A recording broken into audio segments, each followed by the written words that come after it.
Welcome, my dear students. So, today we are going to start about history. So, this is the first class for history. So, I am Ramya here. So, I'm going to teach you history. So, let us enter into the first chapter of history, that is how, when, and where. As you learn this how, when, and where, you have heard this in your 6th standard and even your 7th standard, and you are going to also study this in your 8th standard. So, first chapter will be always like this, right? It will not tell you any stories, but it will teach you how to read a story. It is just an introduction of history. It will tell you that history of how, when, and where. How was history formed? How was history actually formed? And where was it formed? And when is actually an important question. And there will be more debates on this when. Right, students? There will be more important discussions on this when always. Right? When this has happened.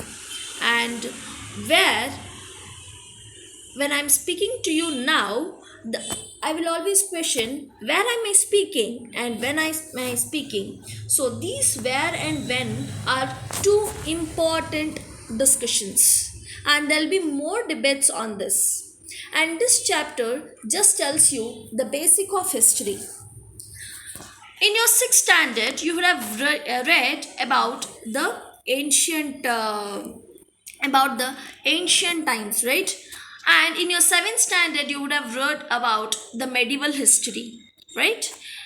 And now we are going to read the modern history. What is this modern history?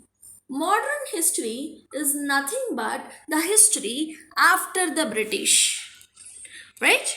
The history after the British entered in our country, and it will be more relevant to us and more interesting also. So let us enter into this session and let us learn first the introduction. Okay, date of events. So this date of events, many students think that history is all about dates, but actually it is not so.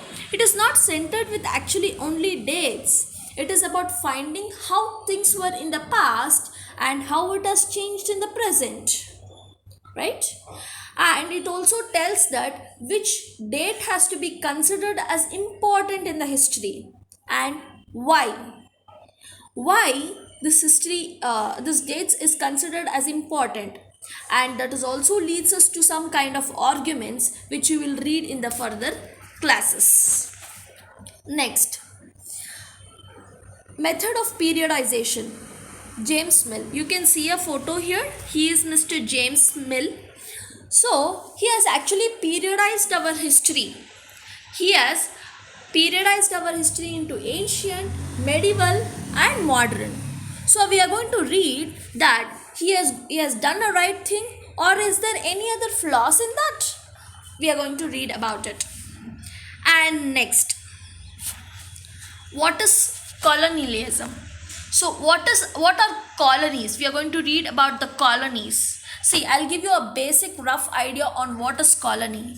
Colonies are nothing but, see, for example, British has holded our country, has controlled our country almost more than 200 years, right?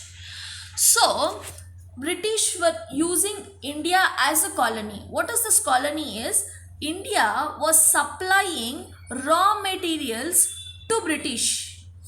India was supplying raw materials to British, and the resources which was in India was overutilized by the British. So this is a rough idea about colonialism and about colonies. See, you can see our many rajas over here who belong to Indians are actually welcome. It is not, you can, if you see this picture, you feel that they are welcoming. It is not so, right? They are actually bending their heads in front of British, right? Next, sources of history. History is written on the basis of some sources. Without source, you cannot write history. if we write about any kings who lived like many kings like Akbar, Mughal, Barbar, etc., there'll be some source behind it, right? There'll be some source behind it. There'll be books or inscriptions or scripts, whatever it is, and there are some source issues with the sources. So in this chapter, you are going to read about the issues of the sources because all the sources are not right. In sixth, do you remember, students, you have read about the scripts, about the scribes, right? Where there were no Xerox machines. So therefore, what they used to do, they used to write all the scripts manually, right? I have said you in your sixth standard, right, students?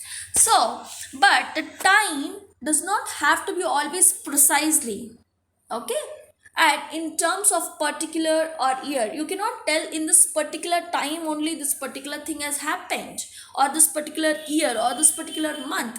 Sometimes the actuality might be incorrect. So you cannot give a precise date in terms of particular year or month. It becomes very difficult for us. So in this chapter, we will read about this.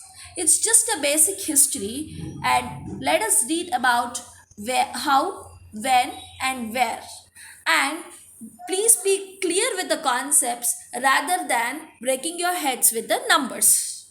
If concepts are correct, if you understand the concepts, you can by head the numbers. Thank you, students.